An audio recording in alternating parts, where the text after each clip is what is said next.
all to chemistry class. This is the last topic of your chapter 2. Let's start this topic. What are the type of pure substances? अब हमने इस chapter में अपने pure substances mixtures के बारे में study किया. अब पूछा जा रहा है what are the type of pure substances. तो हमने फर्स्ट चैप्टर में एक टेबल पढ़ा था जिसमें हमने इनकी टाइप्स के बारे में पढ़ा था. So type of pure substances are on the basis of their chemical composition. Pure substances have been classified into two types, that is elements and compounds. So let's start with first type of pure substance, that is elements. So Robert Boyle was the first scientist to use the term element in 1661. So Robert Boyle आपके एक scientist थे, पहले scientist थे ऐसे जिन्होंने element term जो थी वो यूज़ की थी. Letter on a French chemist Antoine Laurent Lavoisier's, that is जो आपके ये फेमस फ्रेंच केमिस्ट थे जिन्होंने फर्स्टली एस्टेब्लिश किया था definition of an element. Clear, जिन्होंने हमें एक्सप्लेन किया कि एलिमेंट्स हैं क्या. According to him an element is a basic form of matter. Element क्या है आपकी, एक बेसिक फॉर्म है मैटर की. That cannot be broken down into simpler substances by any chemical reaction, जिसको हम तोड़ नहीं सकते हैं किसी भी सिंपल सब्सटेंस में किसी भी केमिकल रिएक्शंस के through. Elements serve as the building block for various type of other substances ranging from simple common salt to extremely complex protein. अब बोला जा रहा है कि एलिमेंट जो हैं वो आपके एक बेसिक बिल्डिंग ब्लॉक हैं जो वेरियस टाइप के सब्सटेंसेस में हेल्प करते हैं, उनको फॉर्म करने में हेल्प करते हैं. लाइक आपका कॉमन सॉल्ट जो है that is also the combination of different type of element. उसमें एलिमेंट कौन कौन से यूज़ हैं आपके, sodium and chlorine. To the extremely complex protein, जो आपका प्रोटीन है उसका बहुत ही कॉम्प्लेक्स सा स्ट्रक्चर होता है, तो उसको फॉर्म करने में भी आपके एलिमेंट्स क्या हैं, बेसिक बिल्डिंग ब्लॉक्स हैं. In fact all these substance are made up of a limited set of elements. जितने भी आपके सब्सटेंस बने होते हैं उनमें लिमिटेड सेट ऑफ एलिमेंट जो हैं वो यूज़ किए जाते हैं. सो an element consists of one kind of atoms all having same atomic number.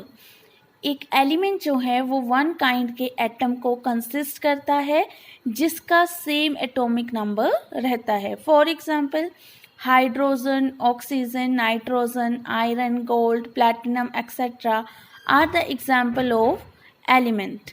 Since these cannot be split up into simpler substances by any physical or chemical method. So यहाँ पे क्या बोला गया है, अब आपका जो हाइड्रोजन है, clear, hydrogen is the combination of H. अब जब अगर इसको ब्रेक भी करोगे तो इट विल फॉर्म H. ठीक है, अब इससे ज़्यादा सिंपलर फॉर्म में तो ये एग्जिस्ट ही नहीं करता है.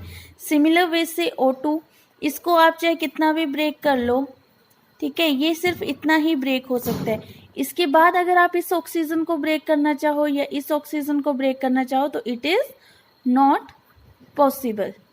सो एलिमेंट जो हैं आपके वो कंसिस्ट करते हैं वन काइंड ऑफ एटम को जिनका सेम एटॉमिक नंबर होता है, और एक एलिमेंट जो है वो बेसिक फॉर्म होती है मैटर की जिसको हम तोड़ नहीं सकते हैं सिंपलर सब्सटेंस में बाय एनी केमिकल रिएक्शन.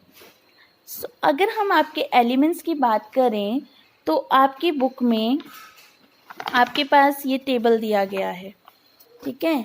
सबसे पहले आपके पास ये टेबल है, that is the periodic table of elements. अब जो आपके साइंटिस्ट थे, क्लियर, आपके साइंटिस्ट जो थे दैट इज़ आपका ये जो पीरियोडिक टेबल है इसका जो फर्स्टली ये टर्म जो थी, फर्स्टली जो आपके पीरियोडिक टेबल था ये टर्म यूज़ की थी डिमिट्री मेंडलीव ने. क्लियर, तो इनको क्या बोला जाता है, father of periodic table. So who is the father of periodic table? That is Dmitry Mendeleev. और अगर हम बात करें father of modern periodic table, तो father of modern periodic table is Henry Moseley. Clear? So the father of modern periodic table is Henry Moseley. अब element को discuss करने से पहले आपको पता होना चाहिए कि एलिमेंट को अरेंज कैसे किया गया है. तो आपने देखा होगा अपनी केमिस्ट्री लैब में या कहीं पे भी अगर आप साइंस लैब में जाते हो तो आपको इस तरह का एक टेबल मिलता है. इस पूरे के पूरे टेबल को क्या बोला जाता है? Periodic table. Periodic table firstly जो टर्म थी और जो अरेंजमेंट थी वो किसने दी थी? Dmitry Mendeleev. तो उनको फादर ऑफ पीरियोडिक टेबल बोला जाता है. बट ये जो आपका पीरियोडिक टेबल का चार्ट है, it is modern periodic table. जो डिमिट्री मेंडलीव ने दिया था वो इस तरह से अरेंज नहीं था, उसमें थोड़ी बहुत क्या थे? डिफेक्ट्स थे, जिनको लेटर ऑन हेनरी मोसले, जिनको हम बोल सकते हैं father of modern periodic table, उन्होंने अरेंज किया था. और अभी तक हमारी साइंस में यही पीरियोडिक टेबल जो है ये वैलिड है. ये जो आपका पीरियोडिक टेबल है, यहाँ पे आपकी दो चीज़ें दी गई हैं, that is groups and period. So इस तरफ को इस तरह से जो लिखे गए हैं, that is 1 2 3 4 5 6 so on up to 18.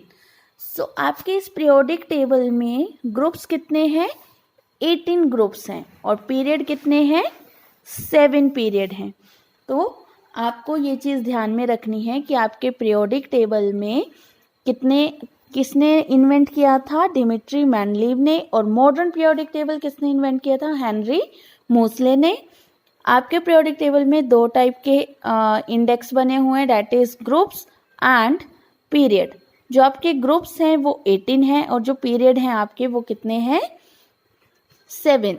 अब आपका जो मॉडर्न पीरियोडिक टेबल है उसमें 118 एलिमेंट्स जो है वो नोन है आजकल के टाइम तक, जिसमें से आपकी बुक में दिया भी गया है कि जिसमें से आपके 91 जो हैं या 90 जो हैं वो आपके क्या हैं? मेटल्स हैं. 22 आपके नॉन मेटल्स हैं. एंड जो रेस्ट बच गए डाटा ऑल मेटलॉइड्स. तो 3 टर्म यूज की, metal, non metal and metalloids. Metals and non metals, ये तो 2 टर्म्स हैं. तीसरी टर्म जो आपकी आई दैट इज मेटलॉइड्स. तो मेटलॉइड्स आपके क्या होते हैं? जिनकी प्रॉपर्टीज कुछ मेटल से मिलती हैं और कुछ नॉन मेटल से मिलती हैं. मींस इन दोनों के बीच में जो चीज़ प्रेजेंट है that are termed as metalloids.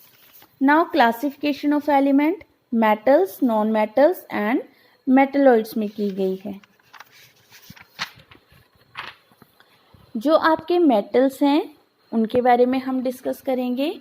तो जो आपके मेटल्स हैं उसमें फर्स्ट प्रॉपर्टी लिखी है कि they have shiny lustre and have silvery grey और गोल्डन येलो कलर. जो भी आपके जितने भी मेटल्स हैं वो कैसे होते हैं? लस्टर होते हैं. लस्टर मीन्स शाइनी होते हैं और उनमें सिल्वरी ग्रे या गोल्डन येलो कलर जो है वो प्रेजेंट होता है. मेटल्स जो हैं आपके वो आपके कैसे होंगे? Shiny. Clear? Second is they are good conductor of heat and electricity. आपके जो मेटल्स हैं वो क्या हैं? Good conductor of heat and electricity हैं. तो अगर आपसे क्वेश्चन पूछा जाए कि which metal is the good conductor of heat and electricity, तो आप बोल सकते हैं जो आपका मेटल रहेगा that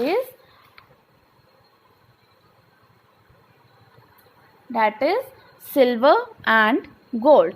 so good conductor of heat and electricity कौन सा मेटल है आपके? Silver and gold are the good conductor of electricity and heat.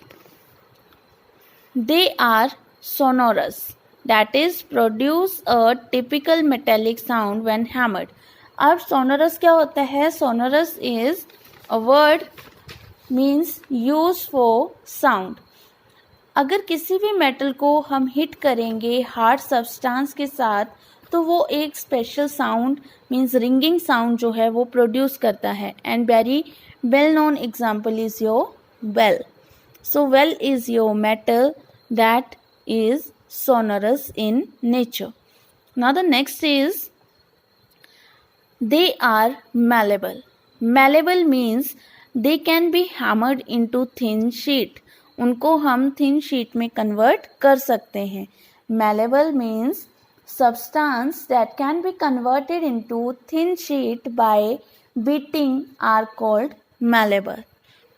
And ductile. Ductile means substance that can be drawn into thin wires are called ductile. Clear? अब जो आपके malleable property है तो जो आपके malleable हैं that is gold and silver, copper, they are malleable. ductile अगर हम बात करें तो ductile में भी आपके gold, silver जो हैं और copper ये क्या हैं? ductile. ductile का मतलब क्या हुआ कि वायर में कन्वर्ट करते हैं और malleable का मतलब क्या हुआ कि शीट में कन्वर्ट कर सकते हैं. They poses high density. Density means कि जो आपकी हाई डेंसिटी का मतलब क्या हुआ कि जो आपके पार्टिकल्स होते हैं इनके वो कैसे होते हैं? क्लोज होते हैं, बहुत ही नज़दीक होते हैं. They poses high density. अगर हम बात करें आपके आयन की, गोल्ड की, तो गोल्ड और आयन आपके कैसे हैं? हाई डेंसिटी वाले मेटल्स हैं. क्यों? क्योंकि इनके जो पार्टिकल्स हैं वो कैसे होते हैं? क्लोज होते हैं, जिसकी वजह से उनका नेचर कैसा रहता है? हार्ड नेचर रहता है. They all exist in solid state. Metals जो हैं मैक्सिमम आपके कैसे रहते हैं? सॉलिड स्टेट में रहते हैं एक्सेप्ट मरकरी. मरकरी आपका एक ऐसा मेटल है which is liquid at room temperature. And important question है कि which metal is liquid at room temperature. सारे के सारे मेटल आपके सॉलिड स्टेट में रहते हैं. मैक्सिमम आपके जो मेटल्स हैं वो सॉलिड स्टेट में होते हैं. सिर्फ एक आपका मरकरी ऐसा मेटल है जो लिक्विड फॉर्म में होता है रूम टेम्परेचर में, और ये आपको देखने को मिलता है थर्मामीटर में. थर्मामीटर में जो आपका पारा होता है, ठीक है, दैट इज मरकरी. पारा इज मरकरी. तो आपने देखा होगा कि वो सॉलिड स्टेट में नहीं होता है. वो कौन से स्टेट में होता है? लिक्विड स्टेट में रहता है. Some example of metals are gold, silver, copper, iron, sodium, potassium, mercury, etc. So these all are the example of your metals. Now the next is non-metal. तो non-metal आपका बिल्कुल opposite हो जाएगा metal के. They do not possess any metallic luster. Non-metals में किसी भी तरह का luster present नहीं होता है except diamond and iodine. Non-metals में आपके दो मैंने नाम लिए, that is diamond and iodine. So diamond and iodine जो हैं वो आपके कैसे होते हैं? लस्ट्रस होते हैं, मीन्स उनमें शाइन होती है. वो नॉन मेटल हैं लेकिन तब भी क्या है? लस्ट्रस हैं. कौन से? Diamond and iodine. They are poor conductor of heat and electricity. सारे के सारे नॉन मेटल जो हैं वो पुअर कंडक्टर हैं हीट एंड इलेक्ट्रिसिटी के एक्सेप्ट ग्रेफाइट. ग्रेफाइट को छोड़ के बाकी सारे के सारे नॉन मेटल्स क्या हैं? Poor conductor of heat and electricity. They are not malleable, ductile and sonorous. तो आपकी ये प्रॉपर्टी क्या बोल रही है कि जो आपके नॉन मेटल हैं वो ना ही मैलेबल हैं, मीन्स उनको ना तो हम शीट में कन्वर्ट कर सकते हैं, ना ही उनको हम वायर में कन्वर्ट कर सकते हैं, और ना ही वो साउंड प्रोड्यूस करते हैं. Next is they are brittle. Non metals क्या होते हैं? Brittle. Brittle is use means ये एक ऐसे नॉन मेटल्स हैं जिनको हम ईजिली ब्रोक कर सकते हैं अगर हम उसमें फोर्स अप्लाई करें. ऐसे तो उनको नहीं तोड़ा जा सकता है, लेकिन अगर उनमें हम फोर्स अप्लाई कर दें तो उनको हम क्या कर सकते हैं? तोड़ सकते हैं. They possess low density as compare to metal. Low density means कि उनके पार्टिकल्स क्या हैं? इतने क्लोज नहीं होते हैं, उनके पार्टिकल्स दूर दूर प्रेजेंट होते हैं. तो वो कैसी डेंसिटी को पोजेस करते हैं, लो डेंसिटी को। लाइक आपके sulphur and lead are the example. They exist in all three states. Non metals ऐसे हैं जो आपके तीनों के तीनों स्टेट में प्रेजेंट होते हैं, सॉलिड में भी, लिक्विड में भी और गैसेस में भी। तो सॉलिड नॉन मेटल का अगर एग्जाम्पल पूछा जाए तो आपके एग्जाम्पल क्या आएंगे, sulphur, phosphorus, carbon, iodine. Clear. Non metal में अगर लिक्विड स्टेट की बात की जाए तो only one element is present in liquid state in case of non metal, that is bromine. And gases में बात करें तो ऑक्सीजन, नाइट्रोजन, हाइड्रोजन एक्सेट्रा। अब अगर हम बात करें कि most abundant element present in the nature, that is oxygen. Oxygen आपकी मोस्ट एबंडेंट एलिमेंट है। एबंडेंट का मतलब क्या हुआ कि जो बहुत सारी मात्रा में प्रेजेंट होती है। Metalloids, these elements are characterized by the properties of both metal and non-metal. Element like boron, silicon and germanium possesses the characteristics of both metal and non-metal and hence are known as metalloids. तो यही चीज़ बोली, metalloids आपके क्या होते हैं, जो दोनों की प्रॉपर्टीज़ क्या करते हैं, कैरी करते हैं, मेटल्स की भी एंड नॉन मेटल्स की भी। आपके एग्जाम्पल क्या दिए हैं मेटलॉइड्स के, बोरोन, सिलिकॉन एंड जर्मेनियम जो हैं ये आपके क्या हैं, मेटलॉइड्स हैं। और भी इसमें एग्जाम्पल हैं, that is arsenic, antimony and bismuth, ये भी क्या हैं, आपके मेटलॉइड्स हैं।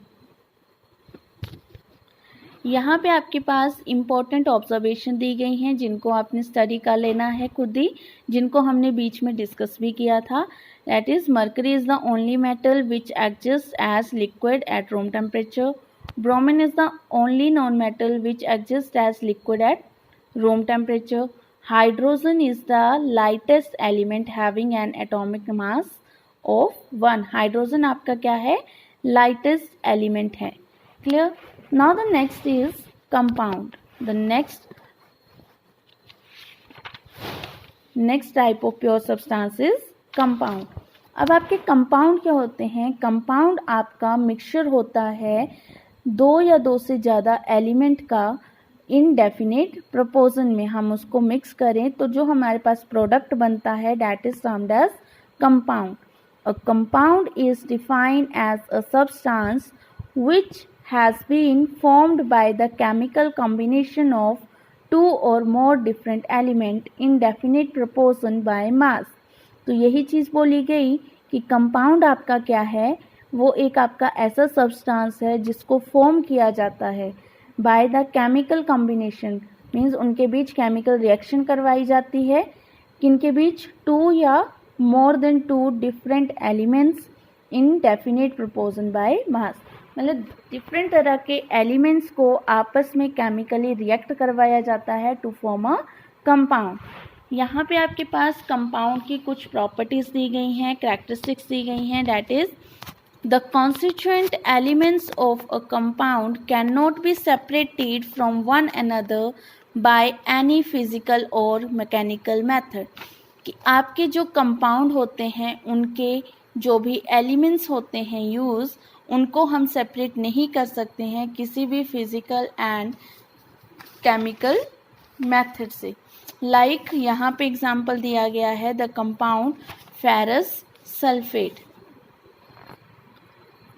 Fe2S, ferrous sulphide can not be separated into. अब आपका जो फेरस सल्फाइड है उसमें दो कॉन्स्टिट्यूएंट पार्टिकल हैं, that is ferrous and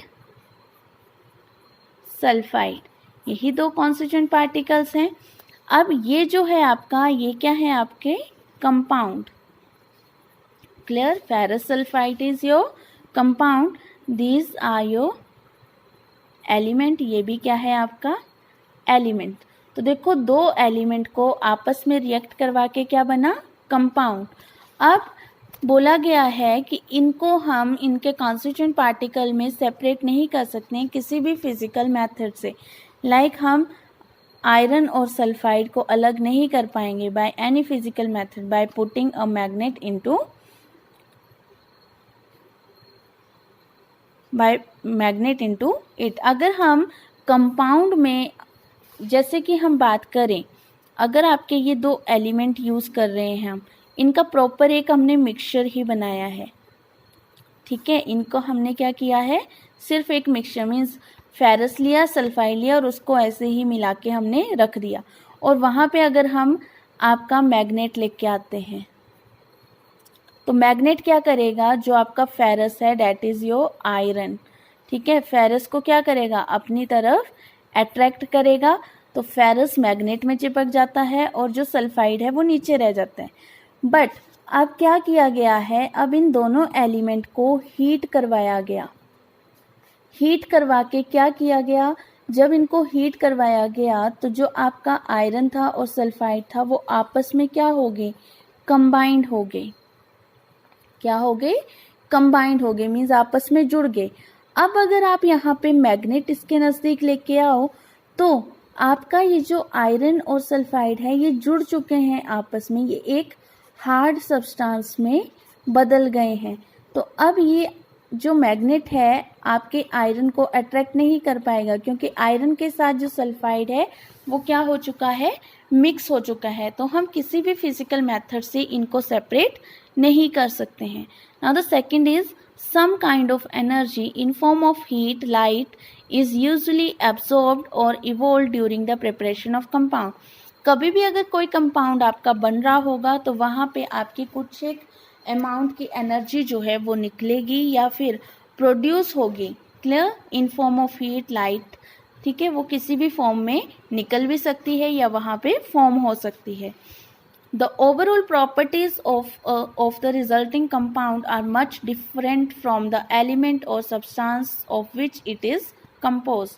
That is कि आपका जो कंपाउंड बन के निकलता है उसकी प्रॉपर्टीज़ बिल्कुल डिफरेंट होती है जिन एलिमेंट से मिलके वो बना होता है। लाइक यहाँ पे बात करें तो फेरस की अलग प्रॉपर्टीज़ थी, सल्फाइड की अलग प्रॉपर्टीज़ थी। इनसे मिलके क्या बना, फेरस सल्फाइड। इसकी प्रॉपर्टीज़ क्या होंगी, इनसे बिल्कुल ही डिफरेंट होंगी, तो इनकी प्रॉपर्टीज़ आपस में मैच नहीं करती हैं। Now the next is the constituent which are required for the formation of a compound are combined in a definite ratio by mass, and thus any portion of the compound consists of same element mixed together in the same ratio by mass। That means कि किसी भी compound को form करने के लिए एक definite proportion का मास जो है वो रिक्वायर्ड होता है। अब जैसे कि हम बात करें आपके वाटर की, तो water is the mixture of hydrogen and oxygen. तो आपके पास क्या फॉर्म होता है, H2O, क्लियर। तो मीन्स यहाँ पे आपको क्या करना पड़ा, 2 हाइड्रोजन यूज़ करने पड़े, 1 ऑक्सीजन यूज़ करना पड़ा, तब आपके पास क्या बना, वाटर का मॉलिक्यूल बना। अगर आप इनमें से किसी भी एक एलिमेंट को एक्सीड कर देते हो, लाइक मैंने हाइड्रोजन 2 ले लिए और ऑक्सीजन भी 2 ले लिए, तो अब आपके पास क्या बन जाता है, हाइड्रोजन पर ऑक्साइड। अब ये वाटर नहीं बना, क्यों नहीं बना, क्योंकि यहाँ पे ऑक्सीजन क्या कर लिया हमने, एक्सेस में यूज़ कर लिया है। तो दैट मीन्स कि एक स्पेसिफिक कंपाउंड बनाने के लिए हमें एक स्पेसिफिक प्रोपोर्शन में ही एलिमेंट्स को ऐड करना पड़ता है, तभी हमारे पास डिज़ायर्ड जो कंपाउंड होता है वो फॉर्म होगा। A compound always have fix melting and boiling point. आपका कोई भी कंपाउंड फॉर्म होता है उसका fix melting and boiling point रहता है। अ कंपाउंड इज ऑलवेज होमोजीनियस। आपका जो भी कंपाउंड फॉर्म होगा वो कैसा होगा, होमोजीनियस होगा। होमोजीनियस का मतलब वो कम्प्लीटली क्या हो जाएगा, मिक्स हो जाएगा, और कोई भी सेपरेट पार्टिकल्स जो हैं आपको उस मिक्सचर में या उस सॉल्यूशन में नहीं नज़र आएंगे। आपने जो एक्टिविटी 2.10 है इसको आपने एक बार स्टडी करना है और इसकी ऑब्जर्वेशंस भी दी गई हैं और उनके आंसर्स भी दिए गए हैं। ये कुछ आपकी सिमिलर है जो हमने आपकी फर्स्ट प्रॉपर्टी डिस्कस की उसी के ही तरह। तो आपने इसको रीड आउट करना है और इसके ऑब्जर्वेशन को चेक करना है। और आपको मैंने पहले ही ये टेबल भेजा हुआ है जिसमें डिफरेंस बताए गए हैं मिक्सचर एंड कंपाउंड का। तो मिक्सचर हमने ऑलरेडी डिस्कस करा था और कंपाउंड हमने आज के टॉपिक में डिस्कस कर लिया है। तो आई होप आपको इस टेबल को समझने में कोई प्रॉब्लम नहीं आएगी। और रिलेटेड इस चीज़ से अगर आपको कोई भी प्रॉब्लम रहती है तो आपने वो मुझसे पूछना है। विद दिस टॉपिक आपका जो सेकंड चैप्टर है वो कंप्लीट होता है। अब इसमें और कोई भी आपका जो टॉपिक है वो लेफ्ट आउट नहीं रहता है। तो आपने अच्छे से इस टॉपिक को देखना है और समझना है। Thank you.